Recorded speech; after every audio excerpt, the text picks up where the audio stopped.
예, 안녕하십니까. 순수문과 취업 엑스파일이라는 특강을 맡은 강경훈이라고 합니다. 제가 이 특강을 유튜브로 이렇게 방송하게 된 이유는 제가 그 문과생이고 또 국어교육과와 철학과를 나왔었고 또 그런 문과생임에도 불구하고 또 어떻게 용케 또 중소기업이나 취업이 되었기 때문에 여러분께 도움이 되길 바라는 좋은 마음에서 이렇게 방송을 하게 되었습니다.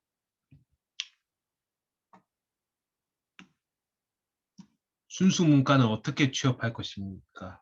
문송합니다의 시대 과연 어떻게 돌파할 것입니까? 그 취업문을 뚫는 돌파의 비결 알려드리겠습니다.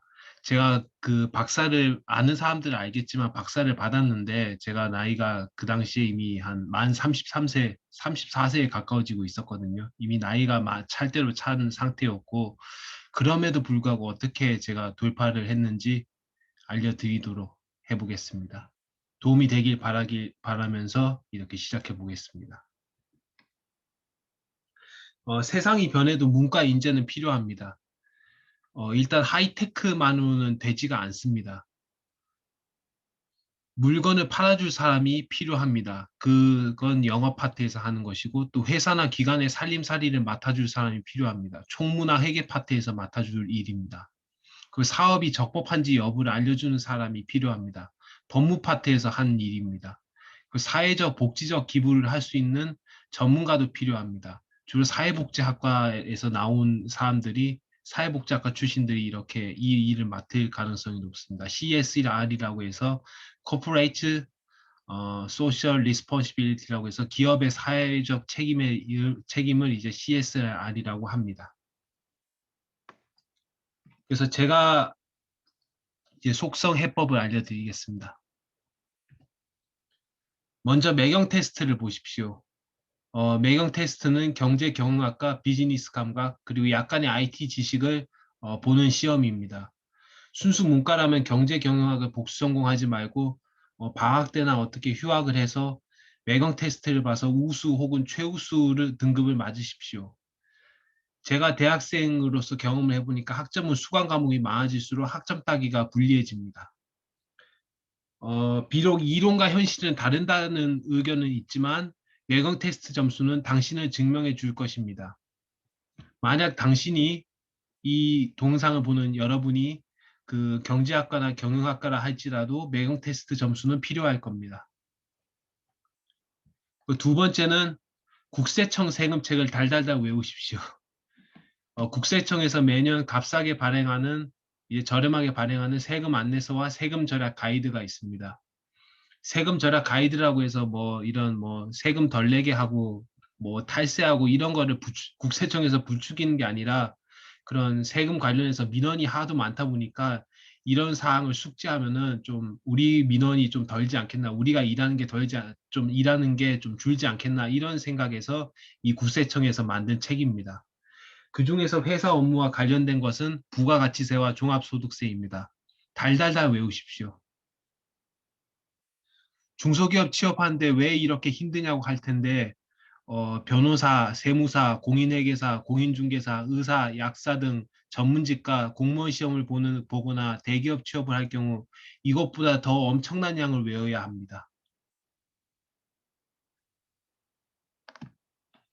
그리고 민법에 관한 책을 많이 읽어보십시오. 민법이 무엇인지 한번 정리해 보시고 또 민법의 개념들에 대해서 정리해 보십시오. 자연인과 법인의 차이는 무엇인지, 사단법인과 재단법인의 차이는 무엇인지, 그 유권대리와 무권대리의 차이는 무엇인지, 복대리는 무슨 말인지, 대부분의 개념을 알아야 이 계약, 채권 등의 업무를 수행해낼 수 있습니다. 취업이 아니라 창업을 한다면 더더욱 민법과 세금은 자기가 스스로 공부하고 알아내야 됩니다. 이건 정말 제가 꼭 강조하고 싶은 말입니다. 그리고 영업에 관한 책을 추천해 드리겠습니다. 물론 영업은 몸으로 하는 것입니다. 그리고 이거 영업 잘하는 사람이 있고 못하는 사람이 생길 수밖에 없습니다. 그래도 굳이 추천한다면 나는 내성적입니다라는 책을 추천합니다. 이 책은 영업으로 현장에서 뛰기도 하였고 또 외국 가서 유학한 사람이 쓴 책인데 나름 뭐 그 영업의 스킬에 대해서 잘 알려주는 책이라고 할 수 있겠습니다. 근데 왜 우리는 영업을 천시할까요? 영업이란 일 자체가 힘들고 그 뭐 돈 따오는 것도 힘들고 그리고 갈굼을 당하는 등 스트레스가 많기 때문입니다. 근데 이 책을 보고 느낀 점은 제가 이 느낀 점은 술 먹고 친해지는 것보다 본질적인 것은 우리 회사와 나의 이익을 챙기는 것입니다. 그리고 상대와 고객과 상대의 요구에 귀를 기울이는 것입니다. 그래도 영업은 해야 합니다. 당신이 고위직으로 올라갈수록 영업이 필요합니다. 그 예를 들겠습니다. 여기 위에 보면은 어, 그 G7 서방 선진 7개국 정상회담을 이제 G7이라고 하는데 그 G7 정상회담을 요번 달에 영국에서 했었고 그리고 지금 우리 한국 대통령과 미국 대통령이 정상회담을 하는 장면입니다. 이 코로나 시국에도 정상회담을 하는 이유는 무엇입니까?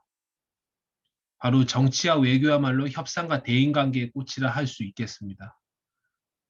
정치도 그러할진데 기업은 더욱 영업하고 협상해야 하지 않겠습니까? 여러분이 뭐 정부 쪽에서 일하시든 기업 쪽에서 일하시든 결국 어떠한 분야에서 일하시든 간에 협상은 필요합니다. 그리고 회계에 대해서도 추천해 드립니다.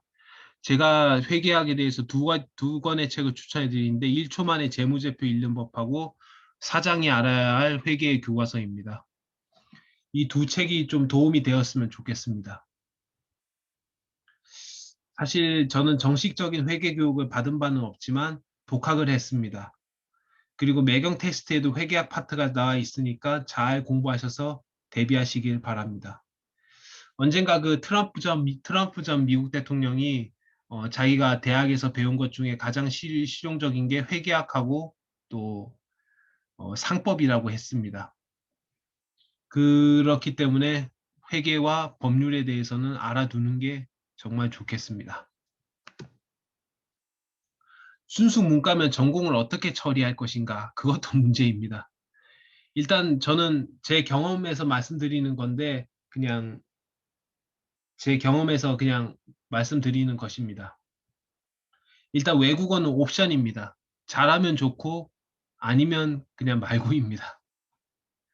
내수용 기업일 경우에는 외국어는 그다지 쓸모가 없습니다. 차라리 한국어 실력을 키워 놓으십시오. 특히 한자어를 많이 알아놓고 글쓰기를 잘 해보십시오. 평소에 책이나 신문 사설을 많이 읽어보십시오. 신문 기사는 잘못 쓴 게 많아서 좀 문제가 있으니 제쳐두고 신문 사설이나 칼럼을 많이 읽으면 국어 실력 향상에 도움이 됩니다. 물론 뭐 정치적인 논조나 그런 게 좀 맞지 않을 수 있으나 그래도 한번 국어 실력을 좀 높여보려면 한번 읽어보는 것을 추천해 드립니다. 그리고 철학도라면 또 순수 인문학도라면 두 권의 책을 추천합니다. 저는 위에 있는 책은 이제 원 페이지 프로포절이라고 해서 정확하고 간결한 한 장의 기획서라는 책인데 이 책을 제가 아는 그 분한테 추천을 받았거든요. 그래서 어떻게 기획서를 쓸 것인지 그리고 어떻게 그 또 이제 보고서를 쓸 것인지 거기에 대해서 나와 있고요. 그리고 하버드 논리학 수업이라고 해서 이런 좀 논리라든지 그리고 수학적인 기초적인 뭐 수리 논리에 관해서 쓴 책인데 뭐 이런 것도 한번 읽어볼 만한 책이라고 할 수 있겠습니다.